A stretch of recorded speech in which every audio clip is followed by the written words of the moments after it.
Bismillahirrahmanirrahim.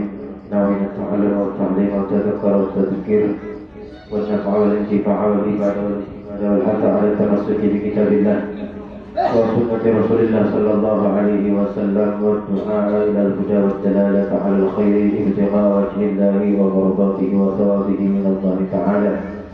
Subhanaka la ilma lana illa ma 'allamtana innaka antal alimul hakim. Rabbi shrah li sadri wa yassir li amri wahlul 'uqdatam min lisani yafqahu qawli wa la hawla wa la quwwata illa billahil 'aliyyil 'azim. Amma ba'd. Alhamdulillah, puji syukur kehadirat Allah Subhanahu wa taala yang memberikan kita nikmat iman, nikmat Islam, nikmat sehat wal afiat, sehingga kita semua dapat kembali berkumpul kembali, bersilaturahmi kembali di majelis Al-Barakah yang mulia ini. Mudah-mudahan perkumpulan kita mendapatkan keberkahan dari Allah Subhanahu wa taala sesuai dengan nama majelis ini. Amin amin ya rabbal alamin. Hadirin majelis jamaah, majelis Bapak Ibu yang dimuliakan oleh Allah Subhanahu wa taala.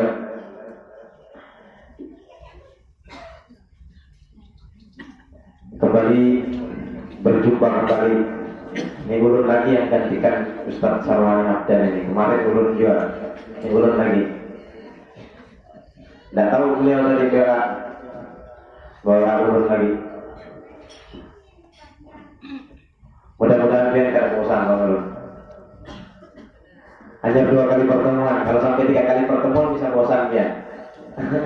Bisa jenuh.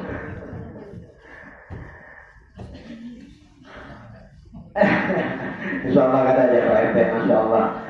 Luar biasa Pak RT kita yang mengumpulkan kita semua. Dengan berkat beliau kita kumpul semua di tempat yang mulia ini dalam tujuan yang mulia, yaitu menuntut ilmu yang ditinggalkan oleh baginda Nabi Muhammad sallallahu alaihi wasallam. Kita doakan Pak RT kita mudah-mudahan dipanjangkan umurnya oleh Allah Subhanahu wa taala, disehatkan dan dimurahkan rezekinya oleh Allah Subhanahu wa taala, dan diistiqomahkan dalam perjuangan dan dakwahnya sehingga beliau tetap istiqomah di dalam majelis taklim mengumpulkan kita semua di tempat yang mulia ini.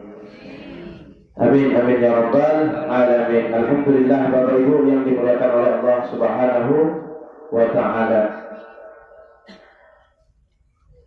Iman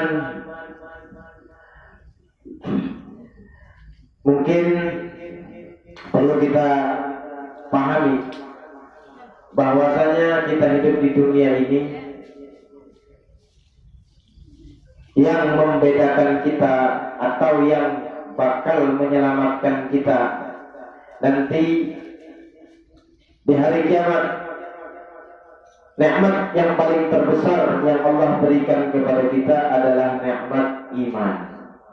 Nikmat dijadikan oleh Allah Subhanahu wa taala kita sebagai orang-orang yang beriman. Ini keutamaan, keistimewaan yang sangat luar biasa. Kita diberi keimanan oleh Allah, beriman dengan Nabi Muhammad sallallahu alaihi wasallam, padahal kita tidak pernah berjumpa dengan beliau. Padahal kita tidak sezaman dengan beliau. Padahal kita tidak pernah mendengar perkataan sabda beliau secara langsung. Namun kita, alhamdulillah, Allah titipkan iman di dalam hati kita sehingga kita beriman dan percaya dengan apa saja yang disampaikan oleh beliau Rasulullah sallallahu alaihi wasallam. Oleh karena itu, ini patut kita jaga. Keimanan ini patut kita jaga. Patut kita perbaharui setiap saat. Patut kita tingkatkan keimanan kita agar semakin kuat, karena iman kita ini berada di tingkat yang paling dasar. Yang mana iman kita yang berada di tingkat paling dasar ini yazid wa yanqus. Terkadang iman ini bertambah, terkadang berkurang. Itu yang paling dasar. Kira-kira kita ini di ukuran yang paling dasar ini masuklah. Coba kita introspeksi diri kita. Iman kita yang paling dasar ini kira-kira masuklah. Iman yang paling dasar itu yazid wa yanqus. Kadang bertambah, kadang berkurang. Sekarang tanyakan kepada diri kita, masuk yang paling dasar kan kita, atau ada di dasar di paling bawah lagi? Kalau yang paling dasar sudah bertambah berkurang, kadang bertambah, kadang berkurang. Kita banyak kurangnya, kan banyak tambahnya. Kalau banyak kurangnya, nah berarti parah benar kita. Di luar daripada dasar. Nah maka inilah yang harus kita perbaharui, yang harus kita tingkatkan. Bagaimana cara meningkatkan keimanan? Bagaimana cara mengupgrade, memperbaharui keimanan kita? Tentunya sesuai apa yang disabdakan oleh junjungan kita baginda Nabi Muhammad sallallahu alaihi wasallam, kata beliau, jaddidu imanakum bi kathrati la ilaha illallah. Perbaharuilah, update-lah senantiasa iman kalian dengan cara apa? Dengan memperbanyak zikir la ilaha illallah. Ini keutamaan zikir. Jadi kalau kita yang sering rajin zikir la ilaha illallah, maka iman kita insya Allah akan senantiasa terperbaharui, terupgrade. Tapi kalau kita malas baca zikir, akhirnya iman yang tadi banyak kurangnya tidak naik-naik, tidak bertambah-bertambah. Nah itu yang patut kita jaga. Karena inilah yang akan menentukan kita. Kita meminta, berharap kepada Allah agar kita meninggal dalam keadaan tetap membawa iman. Kita pertahankan iman ini. Jangan sampai kita meninggal dunia bi ghairi iman. Na'udzubillahi min dzalik. Kita beruntung dititipkan Allah iman tanpa melihat Rasulullah. Dan inilah kita inilah yang dirindukan oleh baginda Nabi Muhammad SAW, yang senantiasa beliau sebutkan ketika masih beliau hidup. Ya ahbabi wa ya syaukah wa ya ahbabi, kata Rasulullah. Ya syaukah ya ahbabi, duhai rindunya aku dengan kekasihku, dengan orang-orang yang aku rindukan. Kemudian para sahabat mendengar, alasna min ahbabak ya Rasulullah, bukankah kami ini termasuk sahabat kekasihmu wahai Rasulullah? Kenapa lagi engkau berbicara seperti itu? Engkau merindukan, padahal kami ini ada di tengah-tengah engkau. Bukankah kami ini kekasih engkau? Orang yang senantiasa setia mendampingi engkau dalam suka maupun duka. Kata Rasulullah, la antum bal antum ashabi. Kalian itu bukan kekasihku, bukan orang yang aku rindukan, tetapi kalian adalah sahabatku. Lalu siapa sahabatku? Lalu siapa kekasihmu wahai Rasulullah? Yang orang yang kau sebut-sebutkan dan kau rindu-rindukan siapa? Kata para sahabat, kalau bukan kami siapa lagi? Kata Rasulullah, ahbadi alladzina ya'tuna min ba'di wa yu'minuna bi wa lam yarawni. Kekasihku yang aku rindukan, bukan kalian yang setiap hari bertemu bertatap muka denganku, tetapi mereka-mereka yang datang setelahku, yang tidak pernah mendengar perkataanku secara langsung, yang tidak pernah memandang aku secara langsung, tapi mereka percaya, beriman denganku, percaya, beriman dengan apa saja yang aku sampaikan. Padahal mereka belum pernah bertemu denganku, tapi mereka percaya apa yang aku sampaikan. Mereka lah orang-orang yang aku rindukan, kata baginda Nabi Muhammad sallallahu alaihi wasallam. Oleh karena itu, Bapak Ibu hadirin yang dimuliakan oleh Allah Subhanahu wa taala, mari kita perkuat lagi, kita perbaharui lagi iman kita dengan memperbanyak membaca la ilaha illallah. Karena la ilaha illallah itu adalah kalimat yang sangat luar biasa. Kita ini semua ahli surga, karena sudah kalau orang itu di dalam hadis Rasulullah sallallahu alaihi wasallam mengatakan, orang yang membaca la ilaha illallah itu sudah dapat satu tiket untuk masuk ke dalam surga. Man qala la ilaha illallah dakhala al-jannah. Siapa yang mengucap la ilaha illallah, tiada Tuhan selain Allah, tidak bersekutukan Allah dengan apapun, itu sudah kita dapat satu tiket untuk masuk ke dalam surga. Nah, tinggal kita memperbaiki yang lainnya, mengamalkan yang lainnya. Nah, cuman pian, kalau pian baca zikir ini kata ulama, kata guru-guru kita, zikir ini panas. Nah, kalau pian baca zikir harus diimbangi dengan sholawat. Dan kalau bisa baca zikir yang kalau ingin kita amalkan, rutinkan dalam amaliyah, kita jadikan wirid, kita istiqomahkan.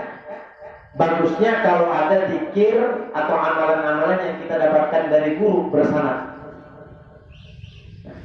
Supaya apa? Karena kalau ada bersanad, kada dapat dari guru, itu kena bisa bahaya. Bisa kena gurunya jin. Nah, sebagaimana dikatakan oleh ulama, man la syaikha lahu fasyaitanu sayfuh. Orang yang beramal, orang yang beramaliyah, berwirid tanpa ada gurunya, dia dapatkan amalan tanpa ada guru, tanpa ada sanadnya. Itu yang nanti yang akan menjadi gurunya, yang membimbingnya syaitan, jin. Nah, makanya jangan heran kalau ada orang yang beramalan, akhirnya mungkin terjadi sesuatu agak lain dari biasanya. Nah, itu yang kita takutkan kalau kita ada berguru, berwirid itu. Baca wirid beramaliyah yang kita amalkan, berkurung aja di kamar, baca wirid 100.000 kali la ilaha illallah. Akhirnya panas, awak panas, badan kita ini kapasitasnya tidak mampu menyandang, akhirnya bisa melalai untuk keluarnya. Nah, makanya soal kata ulama, kata guru-guru kita, ketika kalau kita baca zikir, misalkan zikir itu 10, minimal sholawat 20, 2 kali lipat lah, supaya mendinginkan. Karena sholawat ini untuk mendinginkan, untuk mengimbangi daripada bacaan zikir tadi. Kalau kita diimbangi dengan sholawat, akhirnya panas kena. Ya, sekali 2 kali tidak terasa efeknya. Tapi kalau diamalkan rutin, apalagi dengan banyak, nah itu yang akan menimbulkan kena badan kita bisa tidak mampu. Akhirnya ya macam-macam tuh bisa belelain akhirnya. Itu tidak sedikit contoh yang seperti itu. Nah, makanya dikatakan khairul amal adwamuha. Paling baiknya amal itu walaupun kita tidak panjang amalan kita, wiridan kita, zikir kita, sholawat kita, kalau kita dapatkan dari guru bersana, walaupun pendek itu lebih baik. Dan istiqomah. Biar panjang, biar baca wirid, baca zikir, tapi sekali aja baca. Ada tuntung pulang misalnya. Nah, penting yang pendek-pendek tapi rutin, istiqomah, itu lebih baik. Khairul amal adwamuha. Sebaik-baik amal adalah yang diistiqomahkan. Nah, mungkin ini perlu dibicarakan ini. Perlu kita mengenal kembali rukun iman. Nah, mungkin kita mengenal lagi masalah rukun iman. Agar apa? Agar etikat kita, keimanan kita semakin kuat dan tidak tergoyahkan. Karena etikat masalah dalam hati. Nah, kita sudah tahu bersama rukun iman itu ada 6. Yang pertama adalah antuk minalillah, beriman kepada Allah. Beriman kepada Allah subhanahu wa ta'ala. Iman sendiri artinya at-tasdiq. Iman itu secara bahasa maknanya at-tasdiq, membenarkan. Kalau kita percaya, itu berarti kita beriman. Tapi kalau sudah kita percaya, berarti kita beriman. Nah, percaya kita Allah subhanahu wa ta'ala ada. Allah bersifat wujud. Beriman kita kepada Allah, percaya kita dengan adanya Allah. Apa bukti adanya Allah? Adanya alam semesta. Bagaimana bentuk Allah? Cukup. Stop, jangan dilanjut. Cukup situ aja. Yang wajib kita ketahui. Gak usah terlalu diperdalam. Kalau diperdalam kalau nyasar kemana-mana arau, mengadau di orang Banjar, mengadau ya ujung-ujungnya kadang-kadang sembahyang lagi, gara-gara terlalu mendalami akhirnya lewat. Nah dia akan sembahyang lagi, akhirnya ya Allah ya aku. Nah itu bahaya. Alhamdulillah minta. Jadi ada batasan. Kita belajar tauhid itu ada batasan yang tidak perlu kita teruskan. Nah, seperti tadi beriman kepada Allah, kita tahu sifat-sifat Allah. Allah bersifat ada, wujud, tidak, bako dan lain sebagainya. Nah, sifat Allah yang wajib kita kenal itu ada 20 yang wajib, ada 20 yang mustahil dan satu yang jaiz. Jumlahnya 41 sifat dirangkum menjadi 4 sifat yang disebut dengan nafsiyah, salbiyah, ma'ani, ma'nawiyah. Nah, itu rukun iman yang pertama.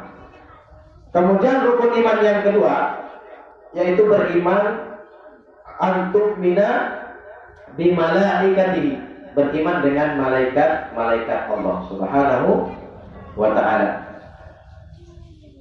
Nah, beriman kepada malaikat Allah. Allah itu punya malaikat. Banyak Allah punya malaikat. Nah, banyak cabangnya ini. Beriman kepada malaikat ini cabangnya banyak. Termasuk apa? Kita meyakini, artinya kita beriman Allah itu punya malaikat. Ada malaikat yang Allah utus dengan tugas-tugasnya masing-masing. Cuman yang wajib kita kenal malaikat itu ada 10. Jibril, Mikail, Israfil, Azrail, Munkar, Nakir, Raqib, Atid, Malik, Ridwan. Itu yang wajib kita kenal 10. Tapi jumlah malaikat Allah itu tidak terbatas, banyak jumlahnya. Bahkan disebutkan dalam satu riwayat, yang tawaf, malaikat yang tawaf di Baitul Ma'mur. Di Baitul Ma'mur itu setiap harinya itu jumlahnya 1000 malaikat atau 10.000 malaikat. Kalau tidak salah seperti itu. Setiap harinya itu yang tawaf di Baitul Ma'mur itu setiap harinya 1000 malaikat tawaf yang keliling muterin Baitul Ma'mur. Baitul Ma'mur itu tahu nggak di mana? Baitul Ma'mur itu yang berbintangan dengan Ka'bah, yang berurusan dengan Ka'bah di atas. Itu Baitul Ma'mur. Kalau manusia tawafnya di Ka'bah. Nah, malaikat tawafnya di Baitul Ma'mur yang berbintangan dengan Ka'bah. Nah, itu dalam satu ayat disebutkan yang tawaf di Baitul Ma'mur setiap harinya 10.000 malaikat. Dari mulai awal diciptakan itu Baitul Ma'mur sampai sekarang, sampai hari kiamat, itu jumlah malaikat setiap harinya berganti. 10.000 berganti, 10.000. Nah, kira-kira dari awal diciptakan itu Baitul Ma'mur atau diciptakan itu malaikat sampai sekarang aja, nggak usah sampai hari kiamat, sampai ini aja nah, malam ini, setiap harinya 10.000 sampai hari ini, kira-kira itu berapa ribu tahun sudah? Nah, kali 1000 sehari, kira-kira berapa jumlah malaikat? Yang itu aja dulu, banyak banget. Kamu lihat itu berapa? Kalkulator bisa error itu. Saking banyaknya jumlah malaikat 1000, 10.000 sehari kali berapa ribu tahun sudah. Kalkulator ini error bisa kayak sampai rusak. Kadang-kadang mampu lagi itu.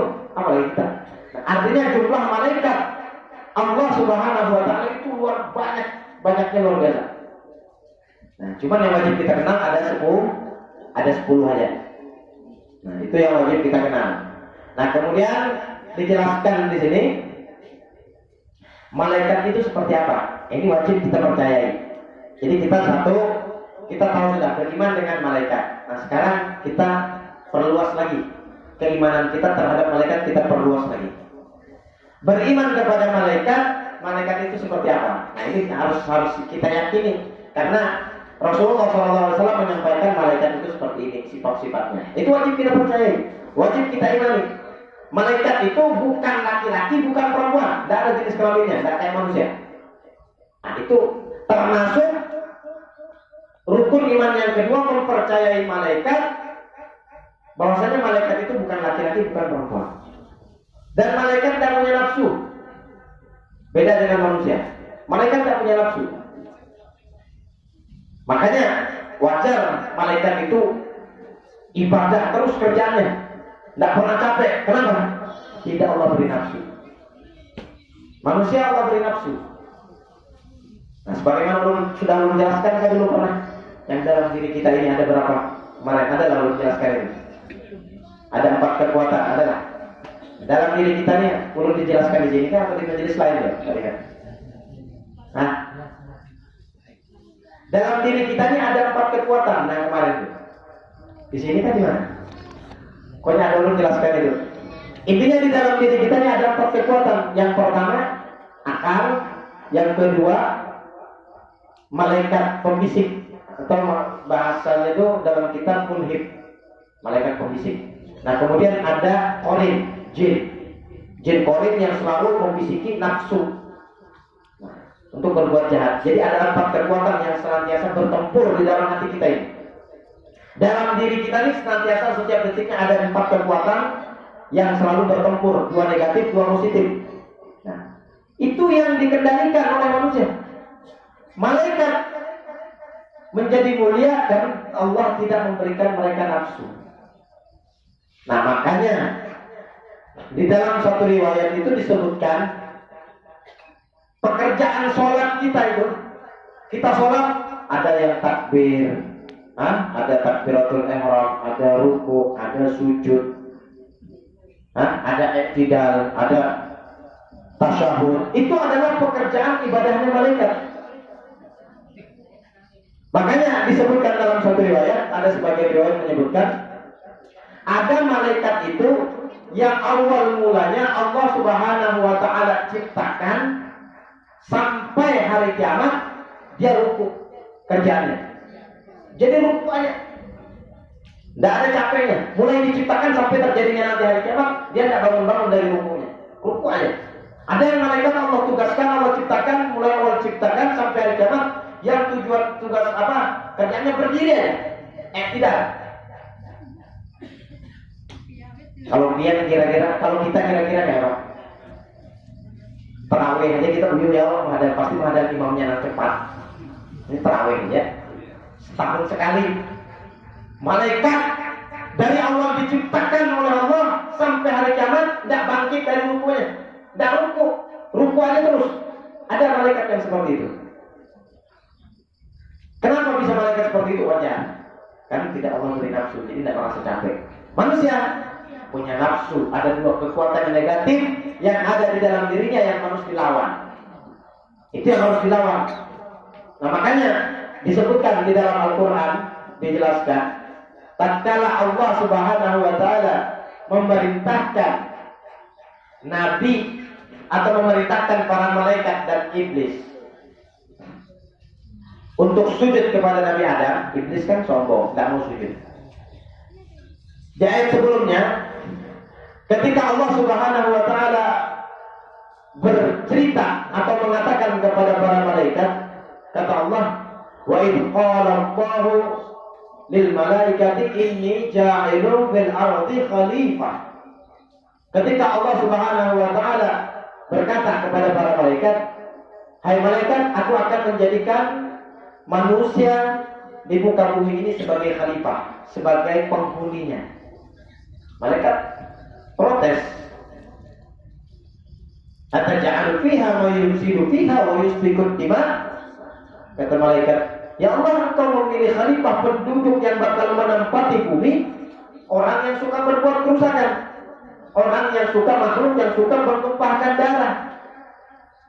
Kami lebih suci, seharusnya kami yang kau pilih untuk untuk tinggal di bumi, kata para malaikat. Tapi tidak, Allah memilih untuk menempati bumi ini adalah manusia. Soalnya dulu pernah. Jadi ini kalau berbicara sejarah, kalau kita berbicara sejarah, sebelum bumi ini, alam dunia yang kita tempati sekarang ini, sebelum ditempati kita, makhluk yang bernama manusia, itu dulu sudah pernah ditempati oleh makhluk yang bernama jin. Jadi dulu penduduk asli bumi ini jin. Termasuk Azazil. Itu iblis. Azazil itu nama iblis dulu. Zaman dulu iblis itu namanya Azazil. Sebelum iblis berubah menjadi iblis namanya, itu termasuk golongan jin dulu menempati bumi ini. Akhirnya hancur, tidak bisa, tidak damai. Artinya menempati bumi, akhirnya Allah kirim malaikat untuk memerangi mereka. Akhirnya sudah terusir mereka. Makanya iblis kembali ke langit. Itu ada disebutkan di dalam kitab Akhbarul Jin. Itu ada disebutkan kalau ada saat di dalam itu. Nah. Makanya Allah Subhanahu wa Ta'ala memilih manusia. Karena apa? Karena ada nafsunya yang bisa mengendalikan. Makanya kalau manusia itu bisa merundukkan nafsunya, dia lebih mulia daripada malaikat. Contohnya apa? Contohnya Allah Subhanahu wa Ta'ala mengutus Rasulnya bukan dari kalangan malaikat. Rasulullah dari kalangan bangsa manusia. Ini menandakan manusia kalau bisa menundukkan nafsunya lebih mulia daripada para malaikat, apalagi dengan jin. Lebih mulia malaikat, lebih mulia manusia. Nah, sekarang kita bahas jin manusia apa, malaikat itu seperti apa. Nah, ini supaya kita ngerti. Kalau ada orang ngaku malaikat misalnya, dulu ada pernah yang ngaku malaikat tuh perempuan lagi. Ada yang dengar beritanya? Ada dulu itu, Liaida ngaku malaikat. Pas diinterogasi, ditanya sama orang polisi, aparat, kenapa jadi mengaku malaikat? Jawabannya apa? Yang ngaku nabi banyak jadi sudah, jadi ngaku malaikat aja. Karena yang ngaku nabi banyak, ada Ahmad Musadik dulu. Nah, ada nabi apa itu yang ngaku nabi? Wah, ya itu bilang. Jadi kesimpulannya, malaikat itu adalah ajsamun nuraniyah. Malaikat itu jisimnya latifah, halus, bercahaya. Malaikat ini sama kayak jin, bentuk yang paling indah, yang paling bagus di tempat situ. Nah, kalau di dalam riwayat itu disebutkan ketika zaman Nabi Muhammad SAW, malaikat Jibril dulu pernah di zaman Nabi, malaikat Jibril menampakkan diri, tapi bukan dengan bentuk aslinya. Tapi beliau memakai, kalau malaikat Jibril ingin menampakkan diri, itu beliau memakai bentuk rupa sahabat yang bernama Dihiyah Al-Kalbi. Itu dalam sejarah. Dia buka aja dalam kitab-kitab sejarah. Nah, ada kitab sejarah Ar-Rahiqul Maktum, ada Sirah Nabawiyah, ada mungkin sebagian kitab sejarah ada disebutkan di situ. Tarikh Al-Hawadis. Nah, di Tarikh Al-Hawadis itu disebutkan itu. Jadi kalau malaikat Jibril ingin menyerupai bentuk manusia di zaman Rasulullah, itu beliau memakai rupa sahabat yang bernama Dihiyah Al-Kalbi. Siapa Dihiyah Al-Kalbi ini? Dihiyah Al-Kalbi ini salah satu sahabat Nabi, termasuk sahabat Nabi yang paling ganteng di zaman itu, paling tampan. Nah, otomatis malaikat Jibril ketika menyamar berbentuk manusia itu memakai rupa bentuknya Dihiyah Al-Kalbi. Kenapa? Karena Dihiyah Al-Kalbi ini termasuk sahabatnya bungas, ganteng.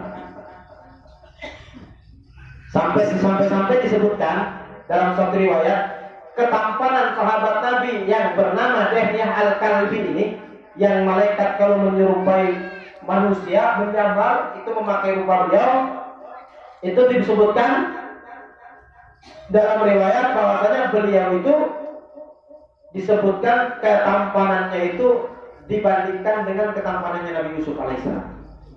Makanya disebut Dihiyah Al-Kalbi Yusuf hadhil ummah. Sahabat Nabi yang bernama Dihiyah Al-Kalbi itu disebut dengan Nabi Yusufnya zaman umatnya Nabi Muhammad Sallallahu Alaihi Wasallam. Kenapa? Saking gantengnya, saking bungasnya. Nah, kalau Nabi Yusuf, kan sudah tahu semua kita ceritanya. Bagaimana ketampanan Nabi Yusuf alaihissalam. Bahkan disebutkan dalam Al-Quran itu, falamma ra'aynahu wa qatta'na aydiyahunna wa qulna 'asha lillahi ma hadza bashara in hadza illa malakun karim.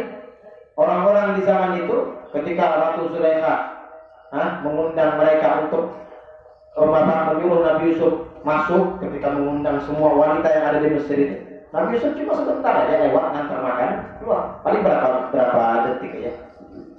Itu sudah mereka waqatta'na aydiyahunna.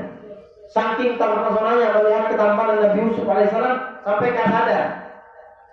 Yang mereka hiris bukan lagi buah apel, bukan lagi buah yang diberikan, tapi tangan mereka sampai berdarah. Saking tidak merasa lagi sakitnya. Saking apa? Saking terpesonanya dengan ketampanan Nabi Yusuf alaihissalam. Bahkan disebutkan dalam satu riwayat, ketampanan Nabi Yusuf yang hanya Allah berikan itu mungkin hanya seperempatnya atau 15% dari ketampanan Rasulullah SAW, itu sudah mampu memfitnah wanita-wanita yang ada di zaman tersebut. Itu hanya 15% daripada ketampanan Rasulullah. Rasulullah lebih tampan daripada Nabi Yusuf. Tapi Rasulullah Allah tutupi dengan wibawa. Makanya orang di zaman Rasulullah tidak terfitnah dengan ketampanan Rasulullah. Tidak terfitnah. Kenapa? Karena Allah tutupi dengan wibawanya, auranya, haibahnya. Makanya orang sahabat itu tidak bisa mampu lama-lama memandang Rasulullah. Kenapa? Wibawa beliau itu, haibah beliau itu besar. Makanya yang bisa menceritakan hadis tentang sifat-sifat wajah Rasulullah itu hanya sahabat-sahabat yang masih kecil waktu itu. Seperti Sayyidina Anas bin Malik, Sayyidina Abdullah bin Abbas, itu masih kecil. Mereka masih bisa memandang wajah Rasulullah dengan leluasa. Nah, mereka yang meriwayatkan syama'il, hadis-hadis Nabi yang menggambarkan rupa Nabi seperti ini. Karena hanya mereka yang anak kecil aja yang bisa memandang Nabi lama. Tapi kalau orang dewasa, sahabat yang dewasa, tidak bisa memandang Nabi SAW lama-lama. Paling berapa detik aja langsung tertutup. Kenapa? Saking besarnya haibahnya Nabi SAW. Makanya tidak ada terfitnah dengan ketampanan Nabi. Padahal ketampanannya Rasulullah itu lebih tampan daripada Nabi Yusuf alaihissalam. Jauh. Nabi Yusuf saja yang Allah berikan ketampanan 15%. Itu disebutkan dalam satu riwayat. Ketampanannya Nabi Yusuf alaihissalam itu bisa menular. Hebatnya Nabi Yusuf alaihissalam. Ketampanannya bisa menular kepada orang yang ada di samping. Yang orang berdampingan dengan Nabi Yusuf tertular ketampanannya ikut tampan. Coba lah ada Nabi Yusuf zaman ini lah. Wah, pede kita. Senang kita. Anak perjalanan kemana? Kenapa? Ketampanannya Nabi Yusuf alaihissalam tertular kepada orang yang ada di sampingnya. Manakala Nabi Yusuf pergi tidak lagi berdampingan dengan orang tersebut, maka orang tersebut kembali seperti semula. Namun kalau kita kira-kira, pian berjalan ke pasar, kalau ada kawan pian yang bungas, yang glowing, pakai MS Glow, tahuan ada ibu tahuan MS Glow, larang pada harga paras. Nah, pian berjalan, lawan kawan pian yang bungas, yang glowing, kira-kira pian minder lah. Kira-kira kita pasti kan, kalau kita akan berjalan berlama pasti kita mencari kawan yang standar lah, kawan kita supaya kita jangan redup. Kalau yang glowing pasti redup, kita orang melihatnya yang glowing aja. Tapi kalau Nabi Yusuf alaihissalam kada. Justru orang pede kalau berjalan dengan Nabi Yusuf karena tertular ketampanannya. Ini luar biasa. Ketampanannya Nabi Yusuf alaihissalam. Nah, ini tidak ada ganteng-gantengnya orang. Tidak ada yang bisa menularkan kegantengannya. Artis Korea, Lee Min Ho, tahu ya Lee Min Ho? Opa Lee Min Ho, suka nonton film Korea. Itu kan alami masih gantengnya. Itu mesti operasi plastik. Tapi Nabi Yusuf alaihissalam tidak ada operasi plastik. Alami pemberian Allah Subhanahu wa ta'ala dan menjadi berkah kepada orang yang di samping, menjadi penular kepada orang yang di samping. Tetapi Rasulullah SAW jauh lebih tampan daripada Nabi Yusuf.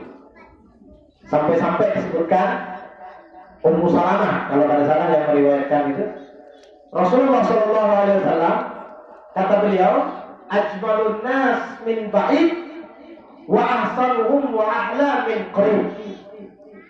Ini sifat ketampanannya Rasulullah SAW yang diceritakan oleh salah seorang sahabat perempuan yang bernama Ummu Salamah. Kata beliau, Rasulullah itu dilihat dari jauh tampan, bungas luar biasa. Dilihat dari jauh, jarak berapa meter, bungas benar, tampan sekali Rasulullah SAW. Wa ahsanuhu wa ahla min qarib. Begitu semakin dekat, semakin tampan. Ini hebatnya Nabi, ketampanannya Nabi. Dari jauh dilihat tampan, semakin dekat, semakin tampan. Semakin dekat, semakin jelas ketampanan. Coba kita. Coba kita. Ada bungas kelihatan dari jauh. Begitu keparat, dari jauh. Bungasnya kayak sarukan. Begitu keparat, kayak grandong. Ada beginian, dari jauh bungasnya kelihatan. Sekali semakin panas, kayak mak lampir. Artinya apa? Artinya kelihatan kekurangannya. Semakin dekat, semakin kekurangan kita semakin nampak. Lihat di medsos, fotonya puas benar, glowing benar. Sekali lihat ke hadapan, buka kadang-kadang jadi ketahuan. Itu kita. Tapi Rasulullah SAW tidak seperti kita. Semakin dekat, semakin jelas ketampanannya Rasulullah SAW. Untung kita punya Nabi SAW. Mudah-mudahan Allah Subhanahu Wa Taala mengaruniai kita dapat berjumpa, bermimpi, bertemu, melihat, memandang wajah tampannya baginda Nabi Muhammad Sallallahu Alaihi Wasallam. Walaupun di akhir ayat kita minta kepada Allah, walaupun sekali dalam mimpi, kita berharap, kita minta kepada Allah agar bisa bermimpi, bertemu, melihat wajah tampannya baginda Nabi Muhammad Sallallahu Alaihi Wasallam yang begitu indah disifatkan. Yang kalau kita menceritakan tidak ada aibnya, tidak ada kekurangannya sedikit pun. Bahkan ketampanannya Nabi yang membuat bulan purnama cemburu. Sebagaimana disebutkan dalam Maulid Simtud Durar, ya qarul badru min husni wajhihi sallallahu alaihi wasallam. Kata Ali bin Muhammad bin Husain Al-Habsyi di dalam Maulid Simtud Durar. Bulan purnama cemburu melihat ketampanannya baginda Nabi Muhammad sallallahu alaihi wasallam. Jadi kenalkan, itu yang kita tanamkan Bu, Pak, sama anak-anak kita di rumah. Nah, kita tanamkan pelajaran itu sama mereka. Kita perkenalkan mereka, kita bacakan, kita perdengarkan kepada mereka sejarahnya baginda Nabi Muhammad, bagaimana sifatnya Nabi, akhlaknya Nabi, ketampanannya Nabi, supaya apa? Supaya tumbuh rasa cinta, mahabbah di dalam hati mereka. Semenjak kecil kita tanamkan, kita perkenalkan Rasulullah Shallallahu Alaihi Wasallam kepada mereka, agar mereka mengidolakan Nabi Muhammad di atas segala idola. Kalau mereka mau menjadi dewasa. Nah, sekarang kita kembali malaikat tadi itu supaya biar paham. Jasadnya, jisimnya itu latifah dan kasat mata, sama dengan jin. Kemudian yang ketiga, yaitu beriman dengan kitab-kitab Allah. Cukupkah sudah? Bu, cukupkah sudah? Jam 10 sudah. Lanjutkah sudah? Menantang ibu namanya Blok F deh. Ngeri juga. Wah, ini menang Blok E ya? Kalau Blok F di sana ya, sama Bapak itu. Nah, yang ketiga yaitu beriman dengan kitab-kitab Allah Subhanahu wa Ta'ala. Nah, kitab yang wajib kita imani itu ada 4. Nah, supaya kita paham. Kitab yang wajib kita imani itu ada 4. Al-Quran, Taurat, Zabur, Injil. Tapi yang dulu, bukan Injil sekarang. Injil sekarang itu sudah tahrifat, sudah dirubah ulahan-ulahan pendeta-pendeta mereka. Tapi yang dulu benar Injilnya. Itu 4 kitab yang wajib kita imani sebagai orang yang beriman. Nah, sebenarnya Allah Subhanahu wa Ta'ala itu bukan hanya menurunkan 4 kitab, tapi yang Allah turunkan itu banyak. Tapi bukan berbentuk kitab. Yang berbentuk kitab itu hanya 4 yang Allah turunkan. Yaitu Al-Quran, Taurat, Zabur, Injil. Itu yang 4 itu yang berbentuk kitab, berbentuk buku. Nah, kitab itu. Nah, adapun yang lainnya itu berbentuk suhuf, berbentuk lembaran. Jadi bukan cuma 4 itu, supaya kita tahu. Kitab-kitab yang Allah turunkan kepada para nabi dan para rasul bukan hanya 4 itu. 4 itu yang wajib kita imani, dan yang berbentuk kitab. Tapi sisanya yang tidak wajib kita imani, yang tidak wajib kita ketahui, kita kenali, itu banyak. Tapi berbentuk lembaran. Makanya di akhir surah Al-A'la, kalau biasanya orang sholat Jumat itu kan biasanya dibaca keseringan Al-A'la, sampai isma rabbikal a'la. Itu di akhir surah Al-A'la itu ada ayat bunyinya suhufi Ibrahim wa Musa. Lembaran-lembaran kitab yang Allah berikan kepada Nabi Ibrahim dan Nabi Musa alaihissalam. Nah, itu jadi berapa? Nah, jumlah kitab yang wajib kita imani itu 4. Nah, adapun jumlah kitab keseluruhan yang Allah turunkan itu jumlahnya 104 kitab. Nah, supaya kita paham, 4 yang berbentuk buku yang wajib kita imani, yang wajib kita ketahui, dan 100-nya berbentuk lembaran. Nah, lembaran-lembaran. Nah, itu wahyu Allah yang diberikan kepada nabi-nabi yang terdahulu. Ada yang lembaran, ada yang 1 lembar, ada yang 2 lembar. Nah, dengan rinciannya unzila minha khamsuna ala Syis wa 30 ala Idris wa 10 ala Adam wa 10 ala Ibrahim.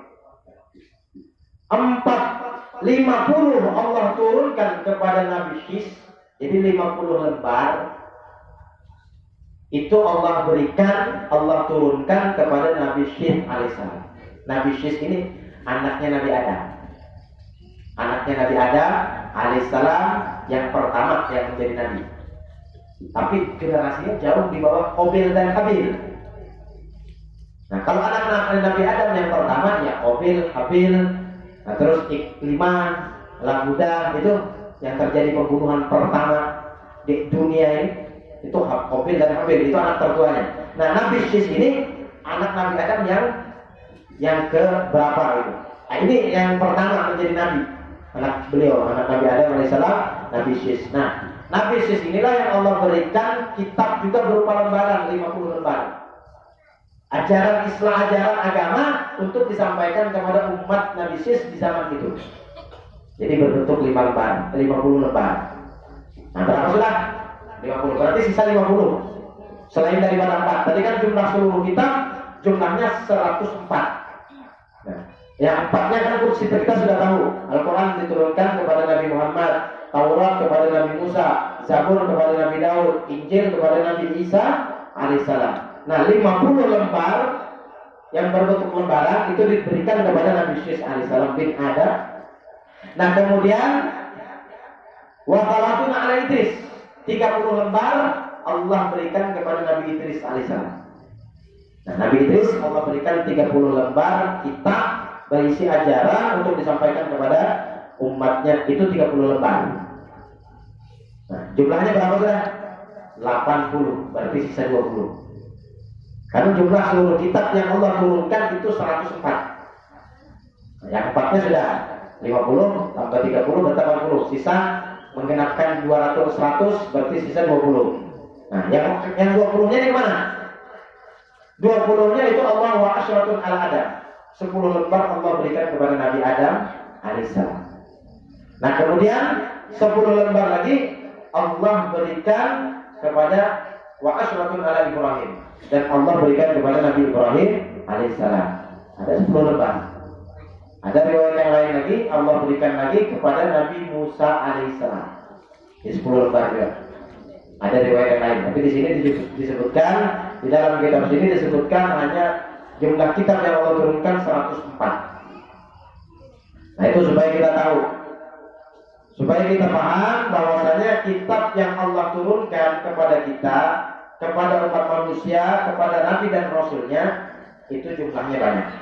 104 kitab, 4 berbentuk kitab, 100-nya berbentuk lembaran. Nah, itu rukun imannya yang ketiga. Nah, sekarang yang keempat, rukun iman yang keempat yaitu beriman kepada Rasul. Nah, Rasul ini sama. Rasul Nabi itu sama. Nabi dan Rasul yang wajib kita kenal itu hanya 25. 25 nabi dan rasul yang wajib kita kenal, yang wajib kita imani. Itu nabi dan rasul 25 harus kita kenali.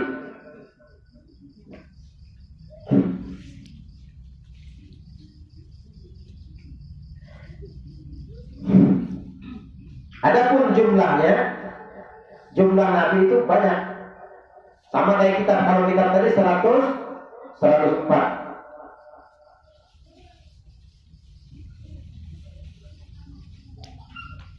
Kalau jumlah nabi dan rasul yang Allah utus, ini di luar yang 25 lah. Kalau kita tahunya 25 nabi dan rasul itu yang wajib bagi kita, orang mukmin, orang beriman. Nah, kalau jumlah nabi dan rasul seluruhnya yang Allah utus ke muka bumi ini, penutupnya Nabi Muhammad. Ini harus kita imani. Harus kita sebagai orang beriman mengimani, mempercayai bahwasanya Nabi Muhammad adalah Nabi akhir zaman, Nabi penutup, akhirul anbiya wal mursalin. Tidak ada lagi Nabi setelah Nabi Muhammad. Makanya beliau bergelar atau dicap dengan khatamun nubuwah, Nabi akhir.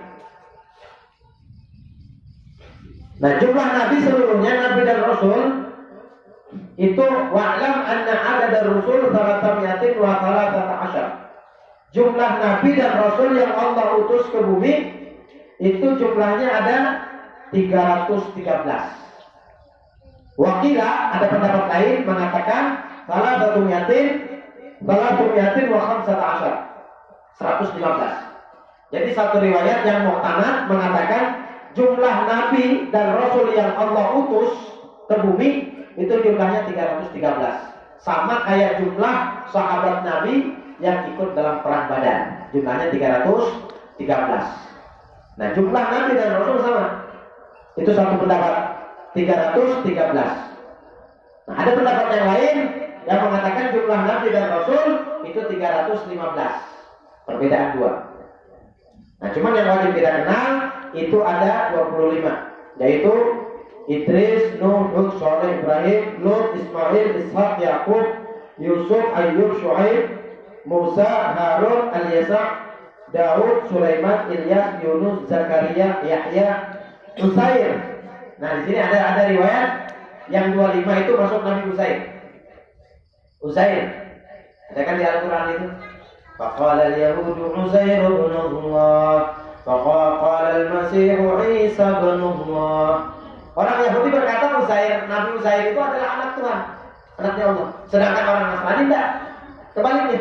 Waqala an-Nasara, orang Nasrani mengatakan bukan Uzair anak Tuhan, tapi Isa anak Tuhan. Nah, saling klaim. Tapi kita umat Islam tidak ada. Allah itu lam yalid wa lam yulad. Allah itu tidak beranak dan tidak diperanakkan.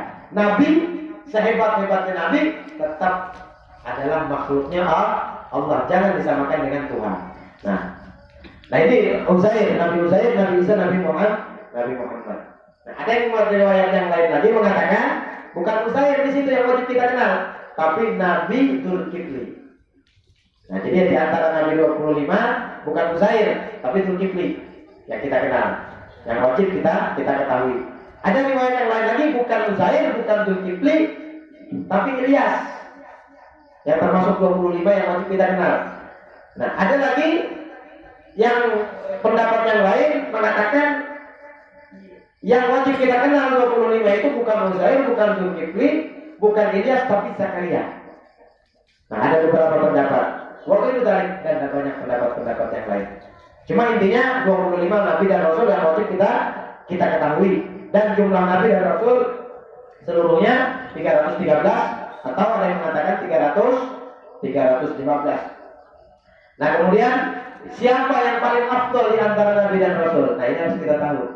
Nabi yang paling afdal, ini intinya sebenarnya. Ini inti poinnya. Poinnya di sini. Poinnya di sini sebagai penutup sekaligus majelis kita.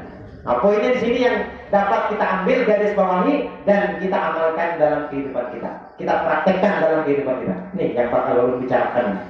Ini poinnya. Nah, supaya biar dengarkan bujur-bujur. Sayang kalau biar ketinggalan poinnya. Yang paling afdal di antara sekian banyak nabi dan rasul, yang paling afdal itu adalah ulul azmi. Siapa itu azmi? Nabi yang paling banyak dapat ujian, cobaan, dan paling sabar. Itu yang paling afdal di antara sekian. Jumlah nabi 313 atau 315, yang paling afdal di antara 313 atau 315 itu 25 nabi. Dan yang paling afdal di antara mereka semua itu yang bergelar ulul azmi. Siapa mereka nabi yang bergelar ulul azmi? Ini nabi yang paling afdal, yaitu Nabi Muhammad, Nabi Ibrahim, Nabi Musa, Nabi Isa, Nabi Nuh alaihi salam. Berapa tadi? 1, Nabi Muhammad. 2, Nabi Ibrahim, Nabi Musa, Nabi Isa, Nabi Nuh. Ada 5 orang. Nabi yang bergelar ulul azmi itu ada 5 orang. Ini yang paling afdalnya Nabi. Dia paling afdal di antara yang berlima, yaitu sesuai urutannya. Yang pertama adalah Nabi Muhammad sallallahu alaihi wasallam. Ulul azmi itu adalah orang nabi yang paling banyak Allah beri cobaan, yang paling banyak Allah timpakan ujian, dan mereka paling sabar menyandang. Nah, itu yang paling afdal. Nih, poinnya yang kita garis bawahi. Artinya apa? Ini yang paling afdal, artinya nabi yang paling hebat. Nah, kita praktekkan, kita kaitkan ke kehidupan kita. Berarti yang namanya orang hebat itu udah lepas dari ujian, Pak. Bu, orang hebat itu udah ada. Semakin orang itu, ini lihat Nabi yang paling afdal, yang bergelar ulul azmi. Ini yang paling banyak Allah timpakan musibah, yang paling banyak Allah timpakan ujian, cobaan, dan mereka paling sabar menerima ujian itu. Jadi orang hebat itu tidak ada yang namanya orang hebat itu langsung duduk nyaman dan melalui ujian. Nah, ini yang kita ambil pelajaran intinya. Coba lihat urutannya. Nabi Muhammad kita sudah sering dengar cobaan beliau. Bahkan di awal-awal Islam, ketika beliau sholat, ada seorang kafir yang meletakkan kotoran onta di kepala beliau ketika beliau sujud.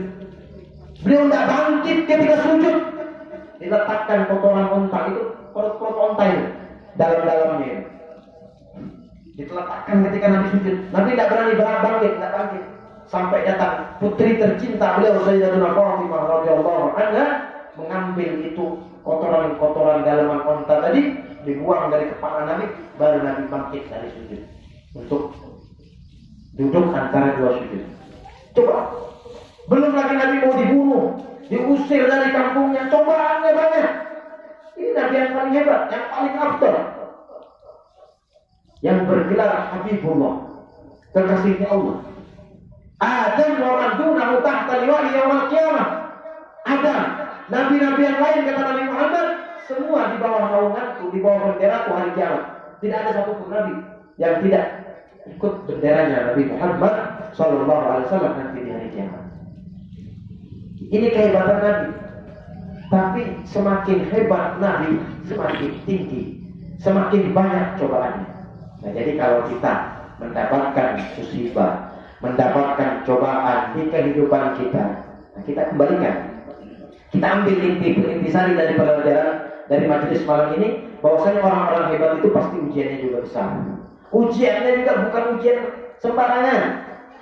Lihat baginda Nabi Muhammad menjadi nabi yang paling hebat, akhirul anbiya, bahkan surga tidak dimasuki, haram surga itu dimasuki oleh masuk, baru nabi yang lain beserta umatnya boleh memasuki itu surga. Ini hebatnya Nabi. Tapi ujiannya gimana? Nah, sekarang Nabi Ibrahim alaihissalam termasuk nabi yang hebat, afdal juga, ulul azmi, paling banyak ujiannya. Termasuk beliau dibakar itu, dibikinkan api besar. Nabi Ibrahim dibakar di api. Itu cobaan. Coba kalau kita dibakar, kan bakar kita, ditimbai mercon aja, kamu kita bulan puasa ada kan wah, apalagi ditimpa. Tapi Nabi Ibrahim sabar. Qul ya naru kuni bardan wa salaman ala Ibrahim. Ini hikmah kata para ulama. Kenapa Nabi Ibrahim itu alaihissalam tidak dibakar api, tidak dimakan api? Karena dalam Al-Quran Allah memerintahkan kepada api, "Qul ya naru kuni bardan." Wahai api, kata Allah, jadilah kamu dingin terhadap Ibrahim. Maka api yang dirasakan Nabi Ibrahim dingin, bukan panas. Api panas, tapi Allah perintahkan untuk jadi dingin. Makanya Nabi Ibrahim tidak merasakan panas. Cuman ada sambungan ayatnya. Qul ya naru kuni bardan wa salaman. Nah ini garis miring, garis poinnya kata ulama. Kenapa Nabi Ibrahim itu selamat? Karena ada wasalamun. Kata wasalam itu. Seandainya tidak ada kata wasalamun ala Ibrahim, maka Nabi Ibrahim bakal binasa juga. Memang betul Nabi Ibrahim tidak binasa, tidak dimakan api karena api Allah perintahkan untuk menjadi dingin. Tapi seandainya tidak ada kata salamun, maka Nabi Ibrahim tetap bakal binasa karena kedinginan. Api berubah jadi dingin, kedinginan mati juga akhirnya. Tapi tidak, karena ada kata wasalamun ala Ibrahim, dan selamatkanlah Ibrahim. Makanya dinginnya tuh tidak membinasakan. Itu pelajaran kenapa Nabi Ibrahim alaihissalam tidak dimakan api. Coba lihat, ini nabi-nabi hebat semua, ujiannya luar biasa.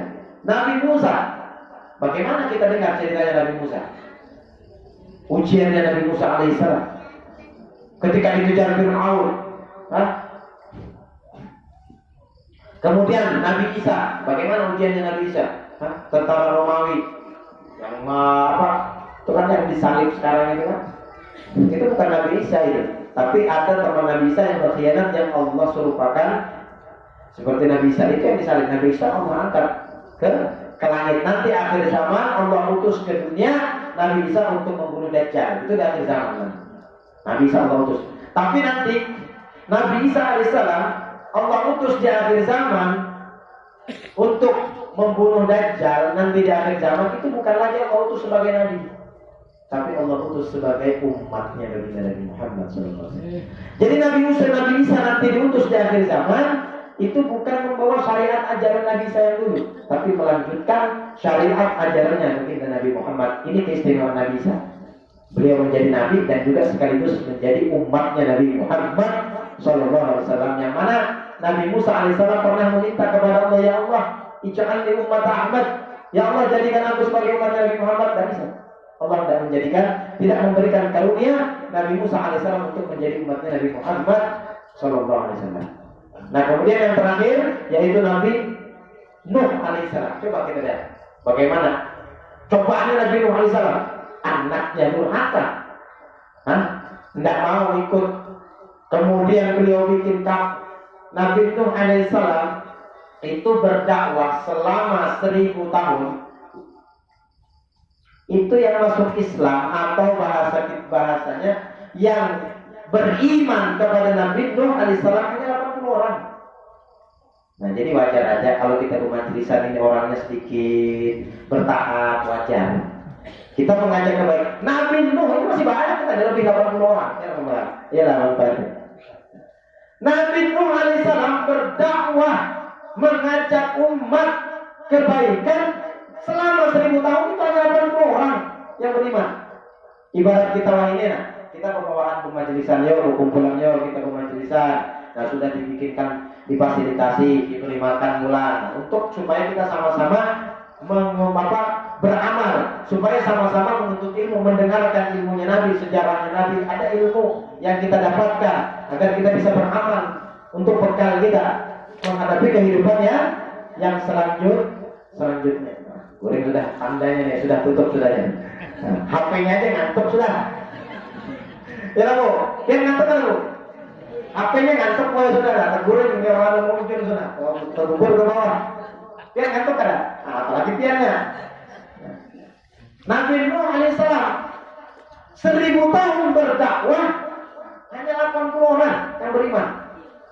Sampai selesai kapal, sampai Allah timpakan musibah. Allah timpakan musibah yang paling dahsyat yang tidak pernah terjadi. Hanya terjadi kepada kaumnya Nabi Nuh alaihissalam, yaitu Allah tenggelamkan ini dunia. Allah tenggelamkan bumi. Hanya 80 orang 1000 tahun berdakwah. Majelis ini berapa tahun berjalan? 3 tahunan. Alhamdulillah lebih 80 orang. Masya Allah, banyak yang dapat hidayah, banyak yang dapat taufik. Luar biasa kampung Blok F ini. Masyarakatnya antusias luar biasa untuk majelis taklim kegiatan keagamaan. Luar biasa. Coba bayangkan, Nabi Nuh 1000 tahun berdakwah 80 orang, 40 laki-laki, 40 perempuan, itu aja yang beriman, yang naik kapalnya Nabi Nuh alaihissalam, yang menjadi generasi kehidupan kedua umat manusia. Ini kita sekarang ini dari keturunan yang 80 itu aja. Coba seandainya yang 80 itu tidak ada, tidak lah. Dasar disuruh akhir sudah banyak. Coba kalau yang 80 orang itu tidak ada, yang tidak ikut naik ke kapalnya Nabi Nuh alaihissalam, yang tidak beriman kepada Nabi Nuh alaihissalam, Allah tenggelamkan dunia, tidak ada lagi manusia. Tidak ada lagi kehidupan umat manusia. Semua mati, dunia Allah tenggelamkan dengan banjir yang sangat besar. Makanya putranya Nabi Nuh alaihissalam, si Kan'an, berkata, kata Nabi Nuh, ayo naik ke kapal, kamu ke selamat. Kata Kan'an, aku akan naik ke gunung yang paling tinggi. Aku tidak akan kena air, karena banjir. Buktinya tetap, karena Allah akan gelamkan bumi. Nah makanya ahli sejarah mengatakan, manusia kita ini sekarang ini adalah generasi kehidupan manusia yang kedua. Kehidupan generasi manusia pertama yaitu dari zaman Nabi Adam alaihissalam sampai Nabi Nuh. Seandainya Nabi Nuh itu tidak ada, yang 80 orang tadi beriman naik ikut kapalnya Nabi Nuh, tidak ada lagi manusia. Tidak ada lagi yang kita di sini. Kadang awal kita bermajelis taklim dan lain sebagainya. Nah mungkin itu aja dulu pengajian kita pada malam hari ini yang dapat kita sampaikan. Mudah-mudahan bermanfaat, khususnya buat diri ulun pribadi. Mudah-mudahan majelis ini semakin diberkahi oleh Allah, jamaahnya pun semakin insya Allah istiqomah untuk menuntut ilmu, mendengarkan ilmu, dan kita doakan guru kita, Guru Syarwani Abdan, mudah-mudahan beliau diberikan kesehatan oleh Allah Subhanahu wa taala sampai pulang ke tanah air nanti dan mendapatkan umrah yang makbulah, sehingga nanti dapat memimpin pian-pian lagi di majelis Al-Barakah di Blok F yang mulia ini. Amin amin ya rabbal alamin. Salah hilaf ampun maaf, kalau ada kata-kata ulun yang kurang berkenan, ulun ampun maaf. Mungkin ada selalu yang tidak ulun sadari, ulun ampun maaf kepada pian-pian saudara. Dan ulun akhiri, hadanallahu wa iyyakum ila shiratal mustaqim. Wassalamualaikum warahmatullahi taala wabarakatuh. Bismillahirrahmanirrahim. Nabi wa ali Nabi al-Fatihah.